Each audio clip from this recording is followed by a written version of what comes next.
আসসালামু আলাইকুম। আশা করি সবাই ভালো আছেন।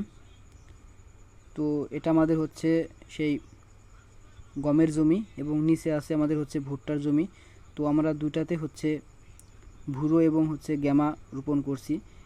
যেহেতু আমাদের গরু আছে সেহেতু ঘাসের ব্যাপক প্রয়োজন, যার কারণে হচ্ছে আমরা ঘাসের চাষ করেছি আর কি।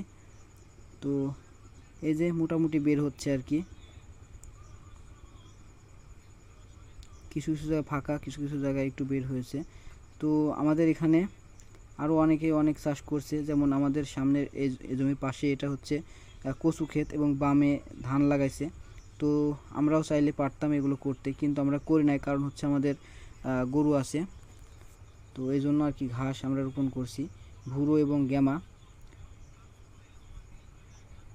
তো আমরা ভুরো এবং গ্যামা বোনার পরই হচ্ছে প্রায় 4 থেকে 5 দিন ব্যাপক হারে বৃষ্টি, আর এই বৃষ্টির কারণে জমিতে পানি অনেক বেঁধে ছিল, যার কারণে হচ্ছে আমাদের কম বের হয়েছে ভুরো গ্যামা।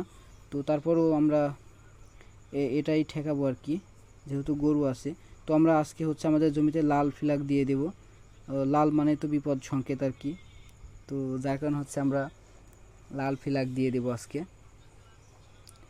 যাতে মানুষ বুঝতে পারে যে না আসলে মানে ঘাসটা ঠেকাইছে আর কি। এই জন্য আমরা হচ্ছে লাল ফ্ল্যাগ পুঁতে দিলাম। তো কিছু কিছু জায়গায় বের হয়েছে, মোটামুটি ভালোই বের হয়েছে এবং জমিতে ব্যাপক পানি ছিল, যার কারণে একটু কম বের হয়েছে। আমরা প্ল্যান করছিলাম যে যদি না বের হয় তবে আমরা আরেকটা গ্যামা বুনে দেব। তো পরে দেখছি না, মোটামুটি ভালোই বের হয়েছে। তো এই যে আমরা হচ্ছে লাল ফ্ল্যাগটা এখানে দিয়ে দিছি।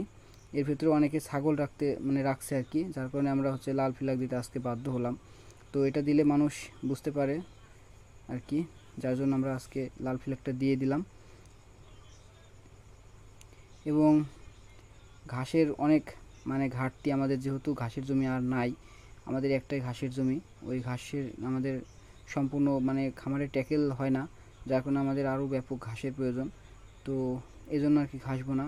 আমাদের পাশের জমিতে অনেকেই পাট রোপণ করছে, কেউ কচু, কেউ ধান। তো আমরা শুধু ঘাস চাষ করি, আর সবাই অন্য ক্ষেত আর কি। তো বিকালের ওয়েদার মাশাআল্লাহ অনেক সুন্দর লাগছে, এবং আমাদের ঘাস এই যে দেখুন মোটামুটি কিছু কিছু বের হয়েছে যাই হোক, এখন বোঝা যাচ্ছে না, এই যে এগুলো ছোট অনেক।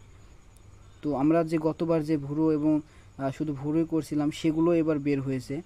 তো এটা দেখে অনেকটা ভালো লাগলো, যেহেতু আমাদের জমিতে অনেক পানি বেঁধেছিল আর কি। তো আমাদের গতবারের যে ভুরোটা আমরা এই জমিতে রোপণ করছিলাম সেগুলোও কিছু কিছু বের হয়েছে, এবং আমি যেগুলো নতুন রোপণ করছি এগুলাও বের হয়েছে।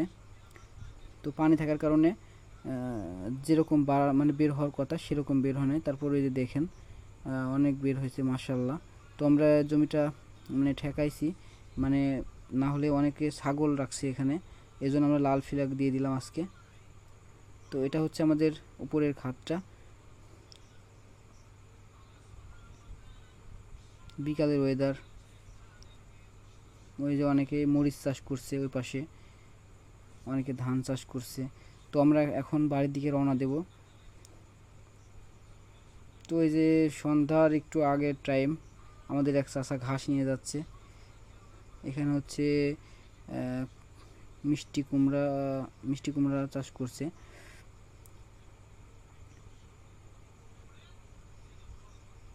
তো যাই হোক, আর বেশি কথা বাড়াবো না, সবাই ভালো থাকবেন। আজকের ভিডিও